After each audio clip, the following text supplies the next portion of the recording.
गौदिया सालेक्सा से आज की खास खबर। सविता संजय पोराम, माजी बाल कल्याण सभापति, इनके मार्गदर्शन में मकर संक्रांति और हल्दी कुंकू कार्यक्रम आयोजित किया गया। इस कार्यक्रम में हजारों महिलाओं ने भाग लिया। आशा सेविका, आंगनवाड़ी सेविका, मदतनीस, उमेद बचत गट, माविम बचत गट, ICRP, पशु राखी, मत्स्यसखी, कृषि राखी, बक्सखी, लेखापाल की सभी महिला उपस्थित थी और कार्यक्रम में राजेंद्र अजी बडोले और शालिनी बडोले ने सहकार्य दिया। नमस्कार, मी सविता संजय पोराम, माजी महिला बाल कल्याण सभापती, जिल्हा परिषद गोंदिया।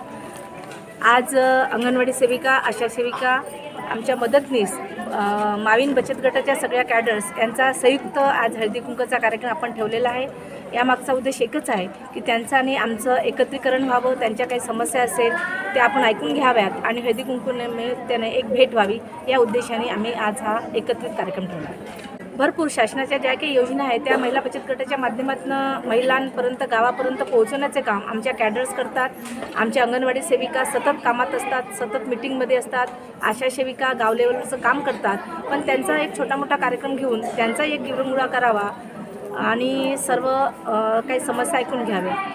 अतिशय सुंदर कार्यक्रम ताईंनी या ठिकाणी आयोजित केलेले आहे आणि या निमित्ताने का होईना महिला ताईशी हितगुज करतात। ज्या काही समस्या आहेत त्या समस्या त्या सांगतात आणि त्या समस्यांचं निराकरण करण्याचा ताई प्रयत्न करते आणि ज्या काही योजना आहेत शासनाच्या नवीन त्या योजना आमच्या अंगणवाडी महिलांपर्यंत पोहोचण्याचे ते कार्य करतील आणि त्यामुळे निश्चितच आमच्या अंगणवाडी महिलांचा आणि उमेदच्या ज्या काही कार्यकर्ते आहेत त्या सगळ्यांचा निश्चितच फायदा होईल।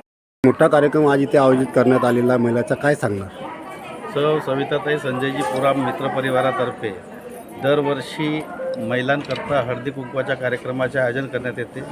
याच्या मागील हेतू एकच आहे की जे आपला ग्रामीण भाग आहे, आदिवासी आणि दुर्गम भाग आहे, येथील महिलांना कुठंतरी शासनाच्या योजनांचा फायदा ह्या हळदी कुंकवाच्या माध्यमातून हितगुज साधून त्या समस्या ज्या आहेत त्या निराकरण करता यावं आणि ह्या समस्यांचं निराकरण सन्माननीय त्यांचे पती आमदार आहेत त्या विधानसभेचे, त्या निश्चितच ह्या महिला बचत गटांच्या ज्या काही अडचणी असतील, आशा सेविकांच्या, मदतनीसांच्या, त्या शासनापुढे ठेवतात आणि त्यांच्या महिलांना लाभ होतो। आतापर्यंत किती महिलांना इथे लाभ मिळालेला? महिलांना जवळपास 50 ते 55% लोकांना ह्या योजनेचा लाभ मिळालेला आहे। बचत गटाच्या माध्यमातून, माविमच्या माध्यमातून असतील अनेक महिला स्वयंरोजगार करत आहेत, स्वतःचे व्यवसाय करत आहेत आणि त्यांना आर्थिक फायदासुद्धा झालेला आहे। या कचारगडमध्ये मोठं आयोजन सुरू आहे, काय सांगणार त्याचं? कचारगड हे आशिया खंडातील आदिवासी धर्माचे, आदिवासी संस्कृतीचे उगमस्थान आणि एक पूजनीय स्थान आहे। कचारगड यात्रेकरता सन्माननीय संजय पोराम साहेब या शासनाच्या विविध तिथं योजना आणतात। रोड असतील, पिण्याच्या पाणी असेल, आरोग्याच्या सुविधा असतील, अशा विविध योजना शासनाकडून आणतात, कारण ते त्या समाजामधून येतात आणि त्या समाजाचं देणं लागते।